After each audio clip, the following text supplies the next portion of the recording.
Capítulo 3 Nossa relação com Deus. Neste capítulo, vamos trazer um paralelo entre as leis morais da terceira parte de O Livro dos Espíritos, nota 12, Livro dos Espíritos, Allan Kardec, e os capítulos de O Evangelho segundo o Espiritismo, nota 13, Evangelho segundo o Espiritismo, de Allan Kardec. Mas antes de fazer esse paralelo, cabe uma reflexão sobre a própria lei divina em si. Deus é todo-poderoso, imaterial e incorpóreo. Emana o seu hálito divino, que é o fluido cósmico, no qual está mergulhada toda a criação infinita. Todos estamos mergulhados nesse plasma divino, que é a fonte de toda a matéria e que sustenta toda a criação infinita.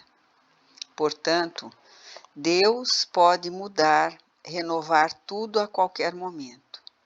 Ele, que é o criador de uma obra inigualável, pode recriar a qualquer momento. Portanto, a primeira reflexão que deveríamos fazer: por que um ser todo-poderoso cria leis? Todas as vezes que o ser humano é levado a uma posição de poder e destaque, em função de seu orgulho e de seu egoísmo crônico, é tentado a se colocar acima das leis. Nós já assistimos a esse fenômeno no curso da história humana. Todos os impérios e civilizações que se ergueram nos deram mostras de seres humanos que respeitavam a lei até o momento de assumirem o comando. Tão logo passaram a governar, sentiram-se acima das leis, dos valores e dos princípios. Infelizmente, na pátria do Evangelho, nós brasileiros construímos uma cultura de que obedecer às leis é sinal de fraqueza. É por isso que é difícil compreender a inteligência suprema do universo, submeter-se às suas próprias leis. Por que o Criador, por sua vez, criaria um código imortal de leis imutáveis, se ele poderia agir por puro arbítrio? É que nós deixamos de observar um aspecto da revelação divina do Consolador prometido. Deus é apresentado na primeira questão de O Livro dos Espíritos como a inteligência suprema. Contudo, parece que nos esquecemos de ler o restante das questões, pois, além da inteligência suprema, Deus é o amor infinito da criação. E como disse Maria Dolores no poema Esperança, nota 14, Francisco Cândido Xavier, Maria Dolores, Antologia da Espiritualidade.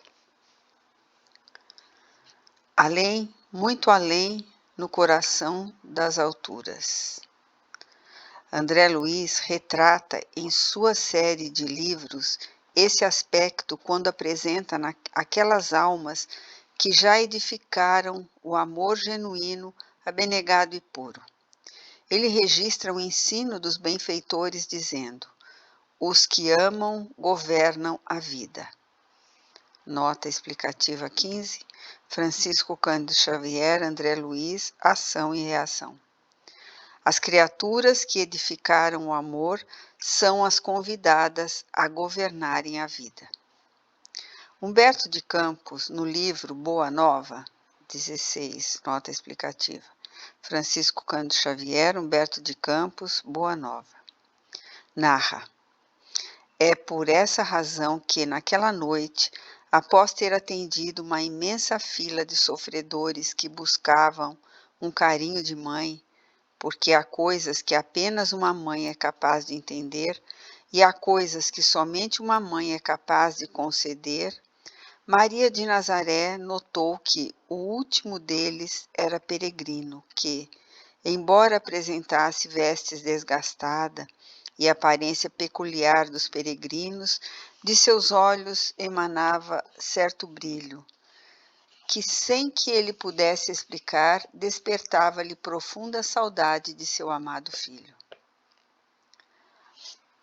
Maria notou que, ao contrário de todos os que buscavam, aquele peregrino nada lhe pediu, nada lhe roubou, nem buscou sua compreensão maternal, sua misericórdia ou sua compaixão.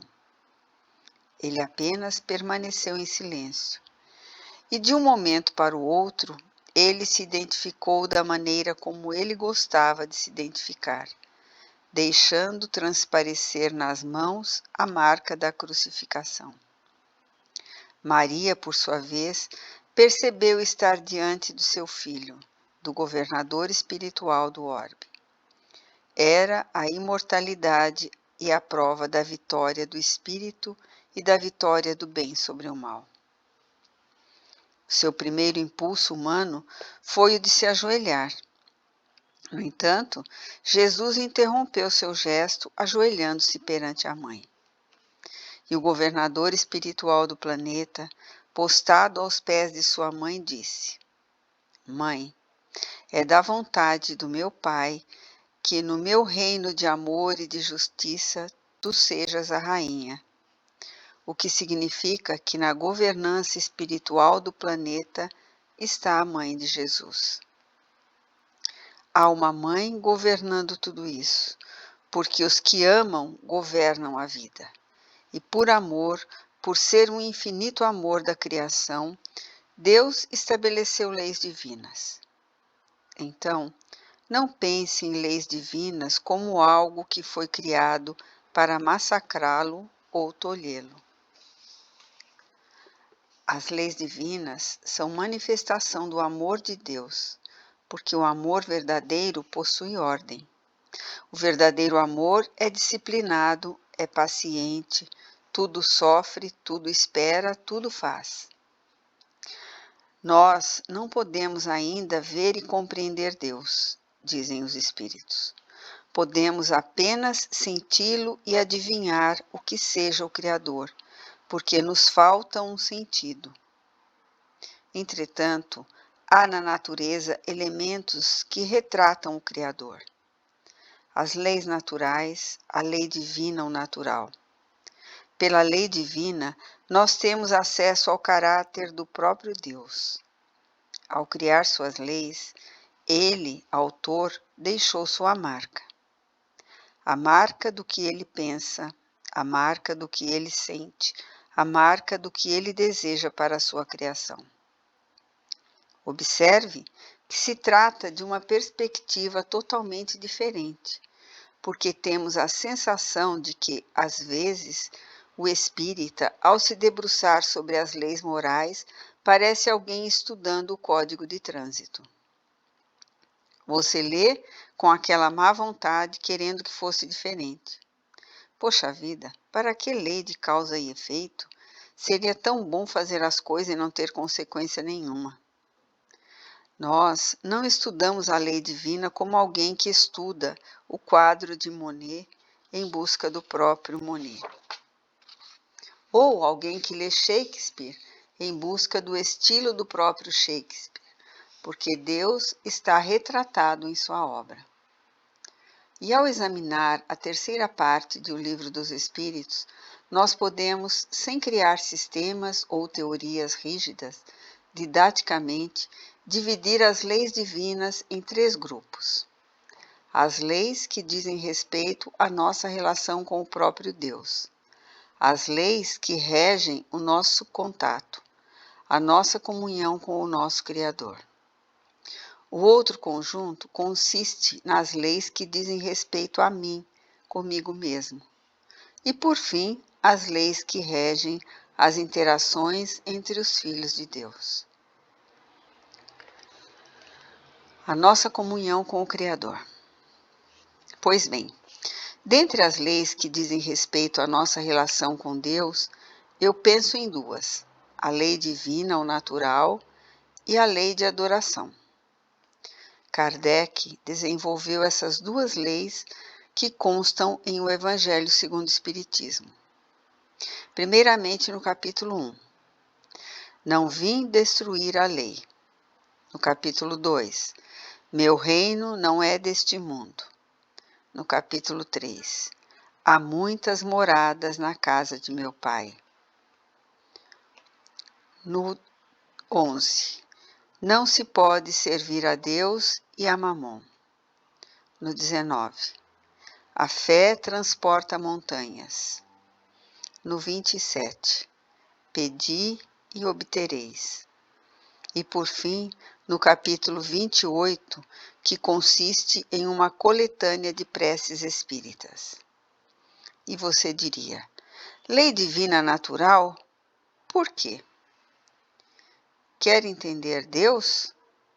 Olhe para a natureza. Olhe para os rios, para a terra, para a semente. Observe a agricultura, as estações do ano. Deus poderia fazer tudo diferente, mas por que ele fez desse jeito? Porque ele está querendo dar um recado. Preste atenção, preste atenção. Vamos imaginar que você queira construir uma casa espírita. Como é que vai funcionar? Vai funcionar igual a uma semente. Ela começa pequenininha, com bastante dificuldade, se misturando na terra. Se descuidar, o pássaro pega essa semente, ou pisamos na terra sem perceber. Com o tempo, a semente passa a ser uma plantinha, que vai crescendo, crescendo e de repente se transforma em uma árvore. Todavia, tudo começou como uma semente. E assim é o casamento, a profissão, a nossa encarnação. Tudo segue esse padrão, porque esse é o padrão desejado por Deus para a criação. De acordo com Emmanuel, Deus não manifesta propósitos a esmo. Nota 17. Francisco Cândido Xavier e Emmanuel Vinha de Luz. Por quê? Porque quando Deus manifesta algo é porque ele tem certeza daquilo. Suas leis são imutáveis. Ao observar o sistema solar, observar uma galáxia, você percebe que esses aglomerados gigantescos do cosmo obedecem à mesma lei de uma semente. Eu gosto de dizer que o caráter de Deus está expresso na natureza, o caráter do próprio Deus, uma vez que Deus possui uma identidade. Ele é e ponto final. Ele é suprema bondade, ele é suprema justiça, ele é infinita inteligência. Considerando-se que nós estamos mergulhados na natureza, é bom olhar e poder se questionar. Por que você está diferenciando lei natural de lei divina? Por que você acredita que é diferente ter aula de química e vir ao centro de estudo Nosso Lar estudar a mediunidade? Você acredita que há um Deus que criou os elementos químicos e outro que criou as leis espirituais? Você considera que há um Deus que criou as leis da física e outro que criou a lei da evolução espiritual? Não, tudo é obra do mesmo autor. Os espíritos relatam que Deus criou todas as leis, por isso há unicidade na lei divina.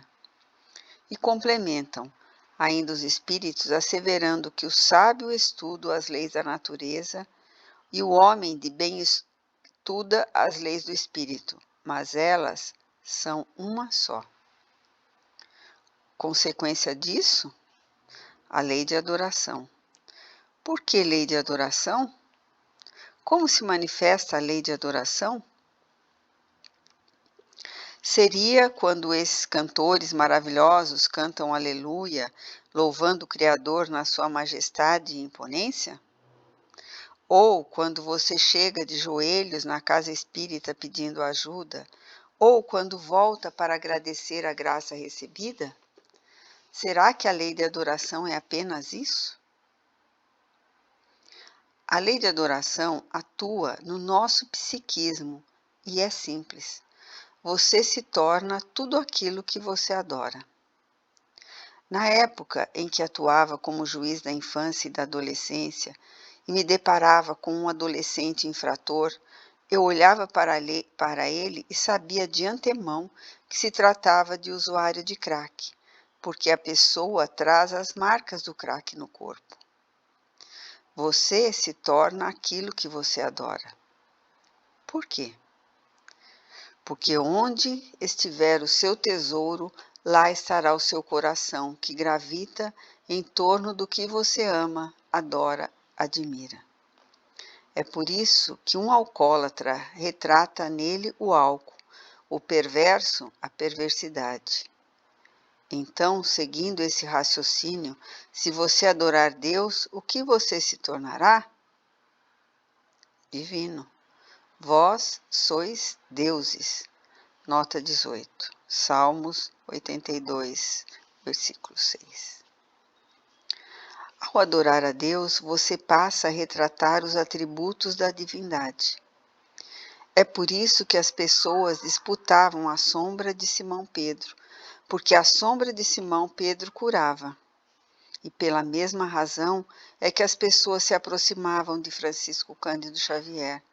A 10 metros distantes dele, já começavam a chorar involuntariamente e sentiam paz inexplicável. Isso é lei de adoração. Isso diz respeito à nossa relação com Deus. Os espíritos dirão: adorar a Deus é elevar o pensamento até Ele. Contudo, eu queria contar um segredo, pois há uma coisa curiosa no relacionamento com Deus. Ele não fala. Certa vez, em uma entrevista, foi perguntado à Madre Teresa de Calcutá: Madre, quando a senhora ora, o que a senhora fala com Deus? Eu não falo nada, meu filho, só escuto. E a pessoa, impressionada com a resposta, aventurou-se a outra pergunta: a senhora só escuta? E o que Deus fala? Ele não fala nada, ele só escuta.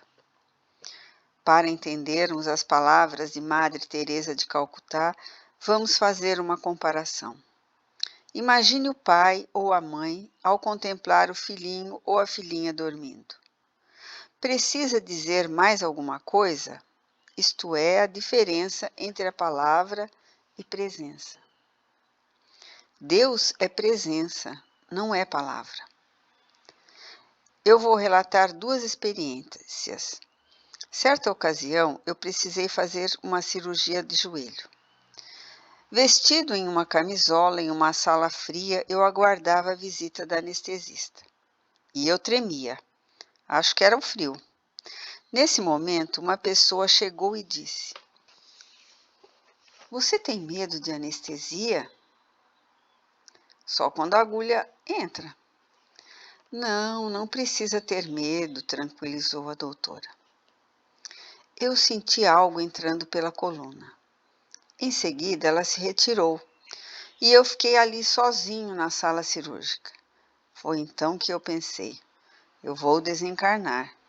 Já não sentia os pés e a sensação foi subindo pelo corpo.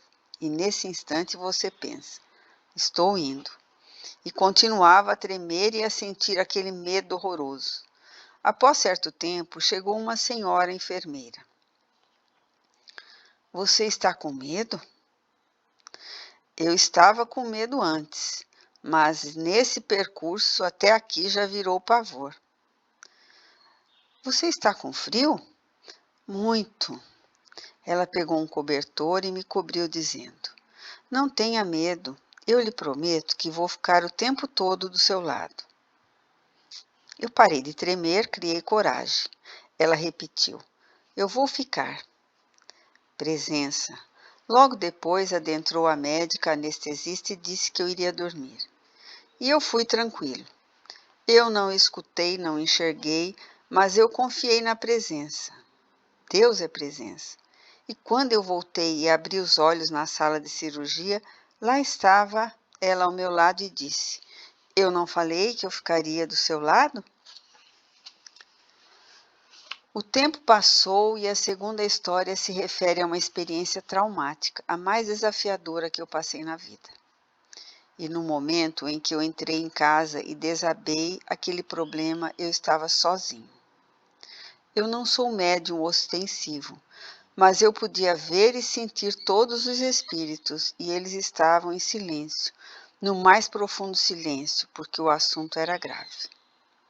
E naquele momento de aferição, em que um misto de total desespero, eu consegui fazer o silêncio mais profundo da minha encarnação. Nunca mais eu voltei naquele momento. Foi o silêncio mais intenso da minha vida. Naquele silêncio eu senti a presença que envolve a criação infinita. E eu pude pensar apenas em uma coisa. E agora? E agora eu estou só e ele não respondeu. Nesse momento eu senti. Todavia, para compreender o que é a religiosidade e o que é a espiritualidade, você precisa entender o que é presença.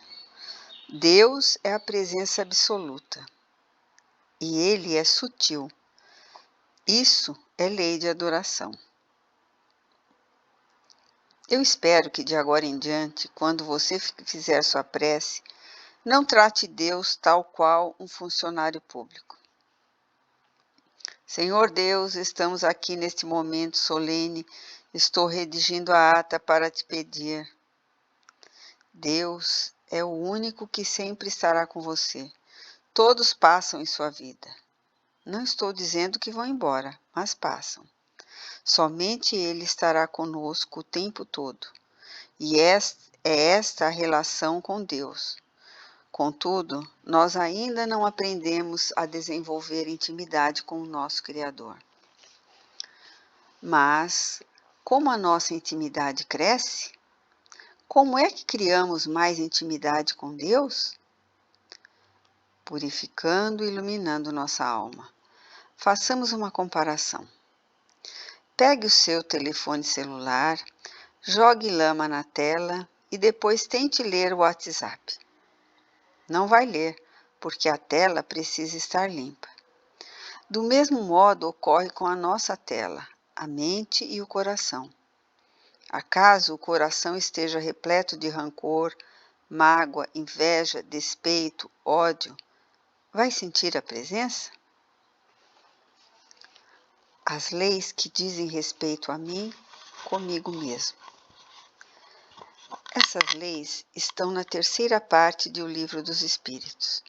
Lei do trabalho, lei de reprodução, lei de conservação, lei de destruição e a síntese de tudo, perfeição moral. Kardec desenvolveu esse conjunto de leis em O Evangelho segundo o Espiritismo.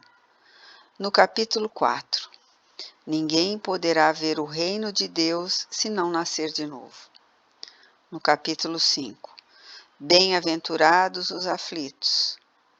No capítulo 7, os pobres de espírito. No capítulo 8, aqueles que têm puro coração. No capítulo 9, os mansos e pacíficos.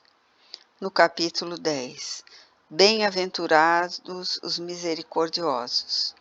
No capítulo 17, sede perfeitos. Que o guia do Espírito ou deveria ser. Que é o guia do Espírito ou deveria ser. No capítulo 23, a estranha moral.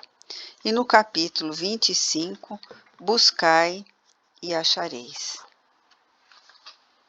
O que significa isso?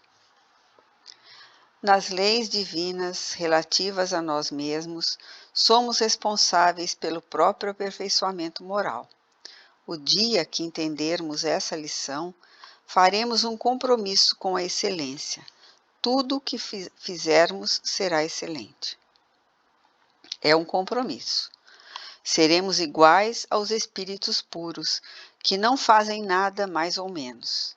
Primeiramente, porque fazem com amor, e quem faz com amor dá tudo de si.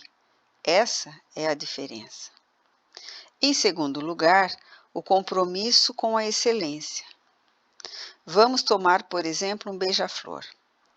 Você acredita que o arquiteto que coopera na equipe de Jesus fez um beija-flor de um dia para o outro? Fez um rascunho de projeto e falou: Ó Jesus, fiz um rascunho aqui que eu nem colori. Depois você coloca a cor que quiser. Você acredita que Jesus aceita isso? Observe um leão, uma onça, um peixe. Tudo na natureza é um espetáculo de primor. Portanto, a lei divina é a lei da perfeição moral, e essa lei é inegociável. Você vai ver perfeito e ponto final. Ah, mas eu não quero. Você será lapidado. Isso nos lembra a resposta de Michelangelo sobre a escultura de Davi em 4,5 metros em torno de um só bloco de mármore. Ao ser questionado como havia conseguido, ele respondeu: Já estava lá, eu só tirei os excessos. Então, o que você está fazendo aqui encarnado, passando por prova e por expiação? Apenas tirando os excessos. Há alguns que estão com bastante excesso, mas é só tirar. Quando você pensa nessa perspectiva, entende Jesus quando ele diz: Está no teu querer, encontres hoje um ponto de referência para a regeneração de todo o teu destino. Está no seu querer seguir agora ou daqui a milênios. É a única escolha que você tem. Ou é agora ou é depois, mas vai ser. Eu vou dar um spoiler para quem não leu o livro Sexo e Destino, de André Luiz, psicografia de Francisco Cândido Xavier e Valdo Vieira. No enredo, o personagem Félix era o benfeitor. Ele era admirável, parecia um super-homem, aquele que resolvia todos os problemas. Realmente, um espírito bom, caridoso, amoroso. No final da narrativa, você descobre que Félix era o causador de todo o problema e que naquela oportunidade estava reparando seus erros do passado, ajudando todas as pessoas envolvidas naquela situação de conflito. Não é extraordinário? É a lei da perfeição moral em ação. Mas, para isso, é preciso de trabalho de conservação e de destruição, porque algumas coisas têm de acabar, têm de ser destruída com nossa vida, inclusive o nosso corpo. As leis que regem as interações entre os filhos de Deus. Passemos para o terceiro conjunto de leis. Eu, o meu semelhante, eu e o meu próximo. As leis são: lei de sociedade, lei de progresso, lei de igualdade, lei de liberdade, lei de justiça, amor e caridade. Kardec tratou essas leis em vários capítulos de O Evangelho segundo o Espiritismo. No capítulo 12, Amai os vossos inimigos. No capítulo 13, Não saiba a vossa mão esquerda o que dá a mão direita. No capítulo 14, Honrai a vosso pai, a vossa mãe. No capítulo 15, Fora da caridade não há salvação. No capítulo 18, Muitos os chamados, poucos os escolhidos. No capítulo 20, Os trabalhadores da última hora. No capítulo 21, Haverá falsos cristos e falsos profetas. No capítulo 22, Não separeis o que Deus uniu. No capítulo 24, Não coloque a candeia debaixo do alqueire. No capítulo 26, 6, Dai de graça o que de graça recebeste. E qual o significado dessas leis? Que há uma justiça que preside o nosso destino. E, metaforicamente, cada um de nós tem um processo, ainda que bem simplificado. E sabe onde está o processo de todas as nossas encarnações? No nosso perispírito.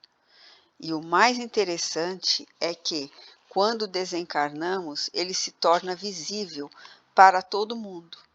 Isso nos remete à obra Nosso Lar, nota explicativa 19. Francisco Cândido Xavier, André Luiz, Nosso Lar. No episódio da mulher que ajudara a praticar muitos abortos e tensionava adentrar a colônia espiritual. Todavia, um olhar mais criterioso dos seguranças detectou pontos escuros em seu perispírito que denunciavam seu comportamento desregrado. E ao ser questionada quanto à existência de tais pontos escuros, a criatura passou a agredir verbalmente os seguranças, pois continuava a burlar a lei divina. Particularmente, quando eu li este episódio, me senti receoso de desencarnar, expor minha história reencarnatória, me tornar vulnerável. Mas essa é a grandeza da justiça divina. O processo está em nós, ou seja, todo o registro do que já vivemos em inúmeras reencarnações. E o que podemos constatar é que cada ponto desses narrados em Nosso Lar é uma tecnologia espantosa, pois, se André Luiz olhasse por um ponto, ele viria toda a cena em 5D e veria a imagem em movimento, o sentimento da criancinha assassinada, a sensação da mãe, o seu sentimento e pensamentos na hora do aborto, tudo registrado. Para facilitar o entendimento, vamos usar outra metáfora. Imagine que você, desencarnado e presente em uma reunião pública na colônia espiritual Nosso Lar. De repente, em meio à reunião, em um telão gigantesco, todas as suas conversas do WhatsApp começam a aparecer. Você entendeu agora? É por isso que os espíritos superiores não condenam ninguém, não julgam ninguém. Eles curam sem julgar, sem condenar. O exemplo seguinte ilustra com exatidão a postura dos espíritos superiores quanto à questão julgamento-condenação. Certo dia, Chico Xavier assistia a reportagens e uma delas referia-se a um sequestro e assassinato. Chico lia todos os jornais da época, inclusive aqueles considerados sanguinolentos. E ele lia todos os crimes. Sabe por quê? Para orar pelo criminoso. E, naturalmente, em suas reflexões profundas e espirituais a respeito daquela notícia específica, ele deve ter meditado: o que leva um ser humano a cair nas malhas do crime? Pois que o mal é feito um vírus, uma doença, em qualquer um de nós pode ser infectado. Chico, por sua vez, estava naquela reflexão quando se aproximou Emmanuel e esclareceu que criminoso é qualquer um de nós que foi descoberto. Retomemos Nosso Lar com Dona Laura, a mãe do personagem Lísias, que, juntamente com o marido, ao ter certos sonhos que remetiam a algumas lembranças, procurou o ministro Clarencio, que elucidou. Minha filha, trata-se de regressão espontânea. Vocês serão encaminhados para o Ministério do Esclarecimento para os técnicos da memória. Concluídos os exames e a certeza de regressão espontânea, o casal foi submetido ao processo de recordação de 2 encarnações. Adentraram a câmara de memória, reviveram e sentiram as mesmas emoções. Terminado o processo, o casal voltou à presença de Clarencio. Vocês lembraram? Lembramos, e a gente decidiu que quer reencarnar. Quando percebemos tais aspectos da justiça divina, adquirimos consciência de que tudo o que fazemos ao nosso próximo, na verdade, fazemos a nós mesmos. É por essa razão que no ato da crucificação de Jesus, quando o auge da truculência humana era expresso contra o nosso guia e modelo, ele orou e disse: Pai, perdoa, eles não sabem o que fazem. E não sabem mesmo. É a lei divina, e a lei divina sempre nos devolve o mesmo cenário, com as mesmas pessoas e circunstâncias, porém com uma diferença, a inversão de papéis. Por isso, é importante pensar muito a respeito. A lei de sociedade, as leis que regem a nossa relação com o próximo, intimamente estão nos dizendo: pensem bem, o outro não é tão outro quanto você pensa. E há muitos que acreditam que Deus perde tempo punindo e perseguindo seus filhos. Não há punição, há responsabilização. A lei de causa e efeito é simples. Quem provocou a desordem? Você? Então resolva, você é o responsável. Só que tenha misericórdia. Então você diz: gente, eu sou responsável, mas eu fiz bobagem mais do que eu imaginava. Por sua vez, os espíritos de luz nos dizem: nós vamos ajudá-lo, porque se não tiver ajuda, você não conseguirá consertar. Essas são as leis divinas. Até que um dia você opera uma síntese profunda de todas as leis divinas, porque, como diz o filósofo e padre Teilhard de Chardin, tudo que sobe converge.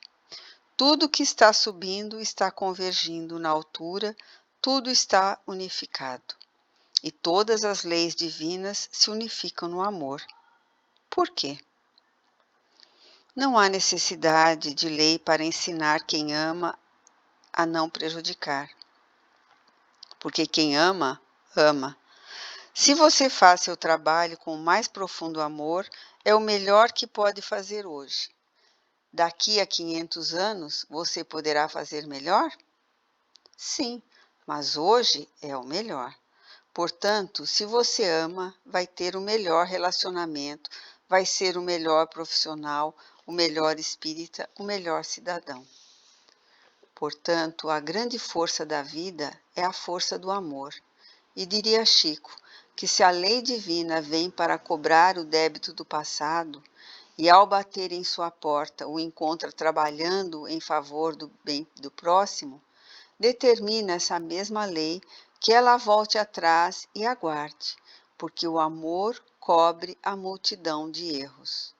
Sejam as leis que regem a nossa relação com Deus, sejam as leis que regem a nossa relação conosco ou com o próximo.